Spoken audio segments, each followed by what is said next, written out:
Hey future doctors, welcome back to my channel. तो मैं आज आपको कराने जा रही हूँ glucose 6 phosphate deficiency. Basically glucose 6 phosphate deficiency होता क्या है? ये एक इनहेरिटेड सेक्स लिंक्ड ट्रेट है। कैसा है?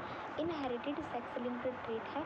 अब क्या होता है इसके अंदर हमारा HMP, सबसे पहली बात तो मैं आपको समझाती हूँ कि जो HMP शंट पाथवे है वो हमें वैसे क्या देता है? NADPH देता है। किसके अंदर? अरिथ्रोसाइट्स के अंदर, जिसे हम लोग RBC भी बोलते हैं। इसके अंदर HMP शंट पाथवे NADPH देता है। लेकिन अगर हमारी G6PD की डिफिशियंसी हो गई, मतलब डिक्रीज लेवल हो गया G6PD का, डिक्रीज एक्टिविटी हो गई, तो हमारे पास सिंथेसिस में इम्पेयरमेंट आ जाएगी। किसकी? NADPH की RBC में। मतलब NADPH हमारा RBC में नहीं बन पाएगा। अगर NADPH RBC में नहीं बन पाया तो हमारा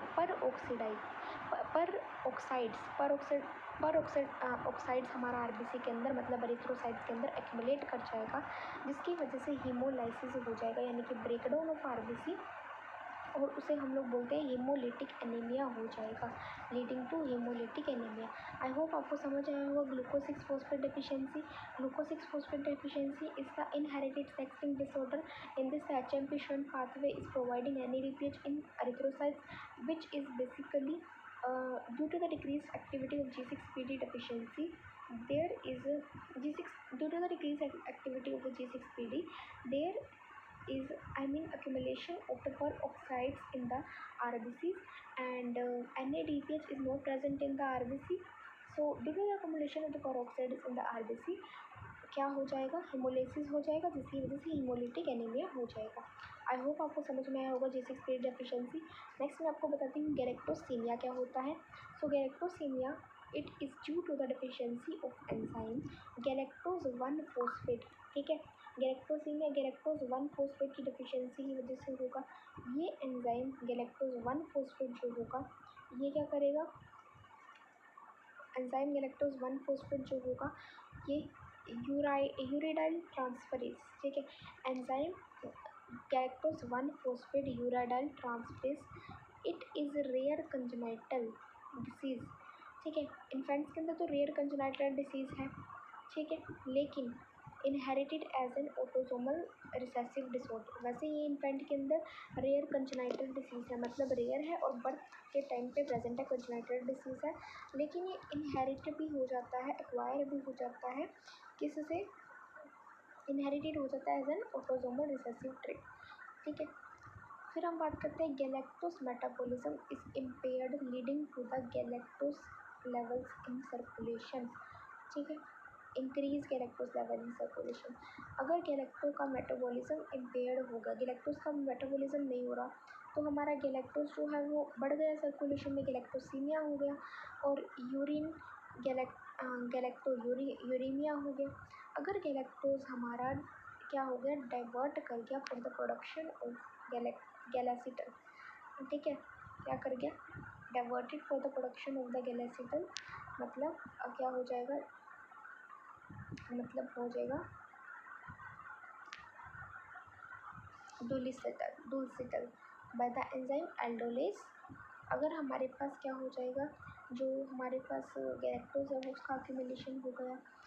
ठीक है, तो हमारे पास for the production of the galactitol dulcitol by the enzyme aldolase reductase. ठीक है, सो ये जो गैलेक्टोज का एक्यूमुलेशन हो गया गैलेक्टोज 1 फॉस्फेट का, ठीक है, in galactitol in various tissues like nervous tissue हो गया, लिवर किडनी हो गया, इसके अंदर हमारा गैलेक्टोज 1 फॉस्फेट एक्यूमुलेशन कर गया, जिसकी वजह से हमारा इम्पेयरमेंट आ गया इसके फंक्शंस में। क्योंकि गैलेक्टोज 1 फॉस्फेट इन टिश्यूज़ के अंदर आ रहा है तो फंक्शन में भी कुछ इम्पेयरमेंट आएगी। और क्लिनिकल सिम्टम क्या है हमारा गैलेक्टोसीमिया का? क्लिनिकल सिम्टम्स है लॉस इन वेट के अंदर लॉस होना इन्फेंट के अंदर। दूसरा क्या होना? हाइपर स्प्लीनोमेगैली, मतलब हमारे पास जो स्प्लीन हो गया वो बहुत ही ज़्यादा बढ़ गया। मेगैली मतलब एनलार्जमेंट। क्या होता है मेगैली का मतलब? एनलार्जमेंट होता है। सो हाइपर स्प्लीनोमेगैली। और क्या हो गया? और हो गया जॉन्डिस। और जॉन्डिस मतलब पता है ना आपको? डिस्कलरेशन ऑफ द स्किन होती है due to the accumulation of bile pigments, mental retardation etcetera. ये सब हमारे क्लिनिकल सिम्टम्स है। वैसे जॉन्डिस मैं आपको पढ़ाऊँगी फिजियो में, बायोकेम में भी जॉन्डिस का टॉपिक आएगा, तो इसीलिए डोंट वरी। तो गैलेक्टोसीमिया किसकी वजह से होता है? गैलेक्टोज 1 फॉस्फेट की एक्यूमुलेशन की वजह से होगा। एंजाइम जो होगा वो हमारे पास कौन सा होगा? मतलब ये जो डेफिशिएंसी की वजह से होगा, सॉरी, गैलेक्टोज 1 फॉस्फेट की डेफिशिएंसी की वजह से होगा। एंजाइम कौन सा होगा हमारे पास? Galactose 1 phosphate uridyl transferase. अभी एक रेयर कंजनाइटल डिसऑर्डर है, लेकिन ये इनहेरिट भी हो जाता है ऑटोसोमल रिसेसिव ट्रेट की तरह। अब गैलेक्टोज का मेटाबॉलिज्म इम्पेयर्ड हो गया, जिसकी वजह से गैलेक्टोज का लेवल बढ़ गया, जिसे बोलते हैं गैलेक्टोसीमिया, और यूरिन के अंदर गैलेक्टोयूरिनिया। अब एक्यूमुलेटेड गैलेक्टोज क्या करेगा? गैलेसिडल के अंदर प्रोडक्शन वो कर जाएगा, डाइवर्टेड कर जाएगा वो सॉरी दुल्सिटल की तरह बाय द एंजाइम एल्डोलिस रिडक्टेस। फिर इसके बाद अगर गैलेक्टोज 1 फॉस्फेट का एक्यूमुलेशन कर गया वेरियस टिश्यू के अंदर, नर्वस टिश्यू हो गया, किडनी हो गया, लिवर हो गया, जिसकी वजह से इम्पेयर आ जाएगा फंक्शन के अंदर। मतलब जो किडनी लिवर ये सब का फंक्शन में इम्पेयरमेंट आ जाइए, गैलेक्टोज 1 फॉस्फेट इनके अंदर एक्यूमुलेट कर गया।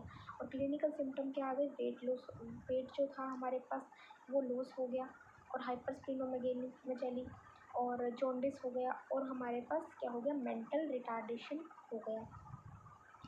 नेक्स्ट हाइपोग्लाइसीमिया है। वैसे हाइपोग्लाइसीमिया मैं आपको नेक्स्ट वीडियो में कराऊंगी। तो इस वीडियो के लिए इतना ही। Thank you so much for watching. Video पसंद आए तो लाइक करना, चैनल पर नए हो तो सब्सक्राइब करना, अपने दोस्तों के साथ शेयर करो, और बेल आइकन को प्रेस करना मत भूलना, ताकि मेरे नोटिफिकेशन आपको सबसे पहले मिले। Thank you so much for watching. Bye my dear students.